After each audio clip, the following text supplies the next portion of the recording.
자기와 나를 일치화시켜버린 거예요. 내가 나로서 존중받고 자라지 못한 거예요. 그러면 내가 부모의 부모가 되거든요. 자꾸 돌보려 그래요. 그래서 애인을 만날 때도 자꾸 애인을 돌보려 그래요. 문제는 폭력을 당하거나 위험한 불안정한 관계에서도 자꾸 아유 저 사람 불쌍해서 나라도 이해해줘야지 이러면 자꾸 돌보려는 자세를 취한다는 것입니다.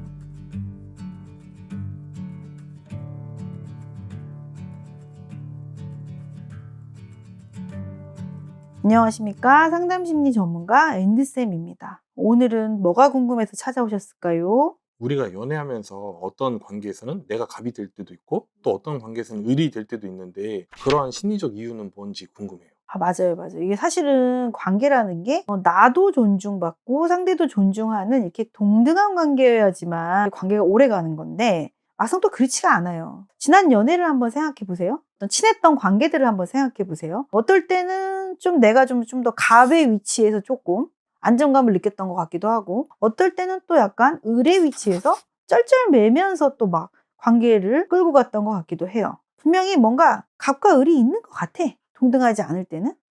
오늘은 그러면 이 얘기를 한번 해보도록 하겠습니다. 관계에서 어떻게 갑이 되고 어떻게 을이 되는지 심리적인 이유를 잘 설명해주는 책이 있어서 오늘 좀 이 책에 있는 내용을 가지고 이 부분을 좀 다뤄볼게요. 갑을이 좀 더 심해지면 가해자 피해자 구도를 만들어내는 것도 같아요. 이 책에서는 어떤 성향들이 갑의 성향이고 어떤 성향들이 을의 성향인지를 굉장히 자세히 쉽게 설명해주고 있거든요. 나는 어떤지 상대방은 어떤지 체크해보면 참 좋을 것 같아요. 갑이 될 수 있는 성향들을 5가지로 말씀드려 보겠습니다. 첫 번째는요, 우리가 흔히 나르시스트라고 하는 자기애적인 성향이죠. 이들은 관계에서 우월의식을 가지고 조금 특권의식을 부릴 수 있을 때 안정감을 좀 느끼는데요. 굉장히 병리적인 자기애로 내가 좀 어떻게 보여지고 있나, 자기의 허기? 내가 나를 충분히 인정해주면 그런 게 없을 텐데 끊임없이 자기애가 허한 상태인 거죠. 그래서 이 사람들은 상대방을 지배하고 착취하고 이런 자리에 있을 때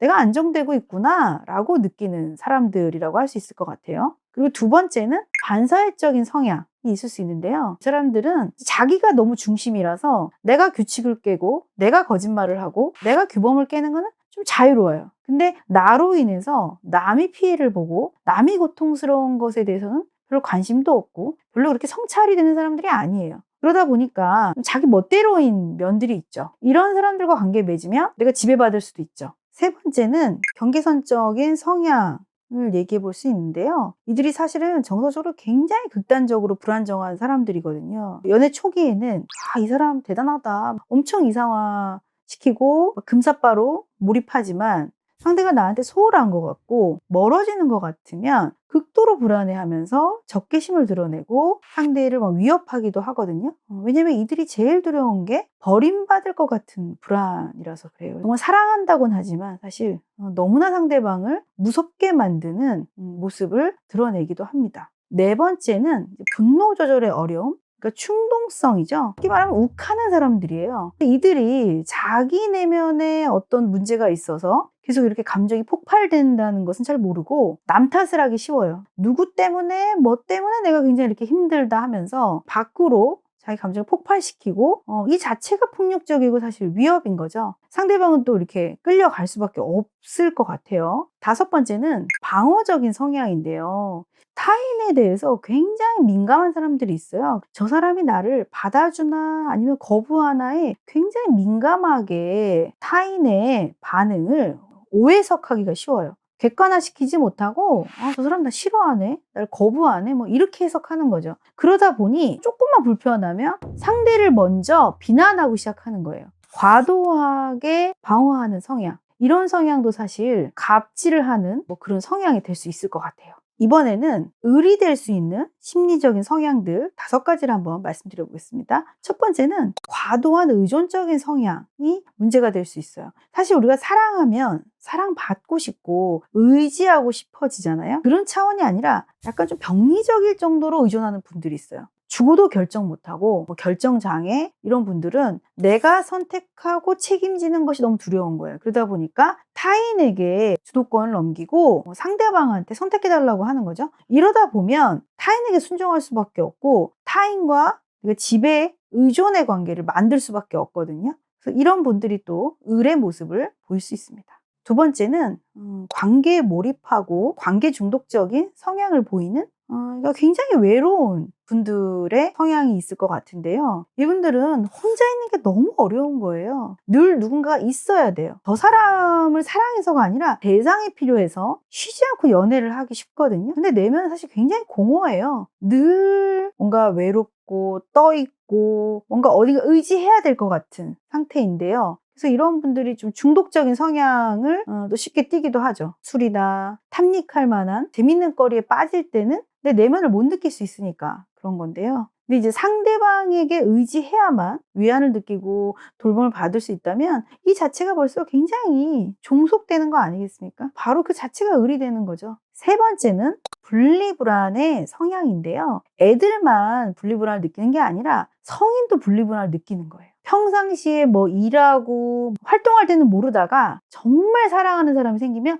엄청나게 매달리는 건데요. 그리고 쉽게 말하면 하루 종일 카톡하는 분들이 있어요. 자기가 뭐 하는지 다 알려주고 상대방이 뭐 하는지 다 듣고 싶어 하는 분들이 있거든요. 내용은 없는 카톡들이에요. 끊임없이 밀착되기를 갈망하는 거죠. 굉장히 허한 거죠. 대상하고 내가 딱 붙어 있어야 그 마음이 놓이는 분들이라고 할 수 있을 것 같아요. 네 번째는 역기능적인 이타심 성향이라고 하는데요. 그러니까 어려서 부모가 나를 돌본 게 아니라 부모가 나에게 의지했거나 부모가 나의 경계를 존중하지 않고 너무 나를 넘나들어서 자기와 나를 일치화시켜버린 거예요. 내가 나로서 존중받고 자라지 못한 거예요. 그러면 내가 부모의 부모가 되거든요. 자꾸 돌보려 그래요. 그래서 애인을 만날 때도 자꾸 애인을 돌보려 그래요. 애인의 부모가 되려고 하는 건데 문제는 폭력을 당하거나 위험한 불안정한 관계에서도 자꾸 아유 저 사람 불쌍해서 나라도 이해해줘야지 이러면 자꾸 돌보려는 자세를 취한다는 것입니다. 다섯 번째는요. 희생자 패턴의 성향이라고 할 수 있는데요.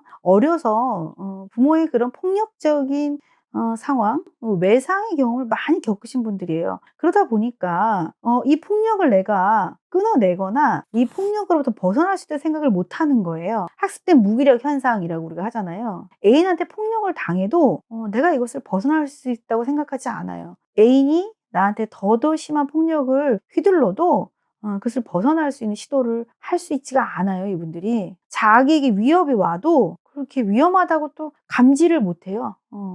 너무 익숙해진 거죠. 늘 위험에 노출됐던 생활이. 저에게 간단한 설명을 들으시면서 자신의 모습이나 애인의 모습이 좀 그려지세요? 아니면 뭐 회사에서 나를 힘들게 하는 어떤 사람이 떠오르기도 하고 내가 나도 모르게 누군가를 힘들게 한 적은 없는지 떠오르셨는지 모르겠어요. 이 책은 데이트 폭력 문제를 심리적으로 분석하고 있는데요. 저자의 머릿글에 이런 내용이 있습니다. 사랑과 관심이라는 가면에 가려진 가해자의 집착과 자기중심적인 욕구, 폭력은 상대방의 완전히 덫에 걸리고 나서야 실체를 드러냅니다. 학대는 교묘하게 조작되어 판단력을 흐리게 만들고 헤어나오기 어려운 무력감에 빠지게 합니다. 저는 이 책을 읽으면서 대상관계 이론 학자 페어베언의 유명한 문장이 생각났습니다. 신에 의해 지배되는 세상에서 죄인으로 사는 것이 악마에 의해 지배되는 세상에서 죄 없이 사는 것보다 낫다. 페어베언이 우리에게는 관계가 중요하다고 하면서 관계가 없이 혼자 있는 것보다는 학대하는 부모나 애인이라도 오히려 필요하다고 생각하기 쉽다는 건데요. 학대하는 부모, 가해하는 애인이 있어도 그들을 신이 있는 선한 세상으로 보고 내가 잘못한 것이 있는 죄인이어서 학대를 당한다고 믿고 싶다는 것입니다. 그들이 악마가 되고 내가 죄 없이 당한다고 생각하는 것은 더 고통이 된다는 의미이죠. 분명히 폭력은 범죄입니다. 사랑이라는 이름으로 정당화될 수 없습니다.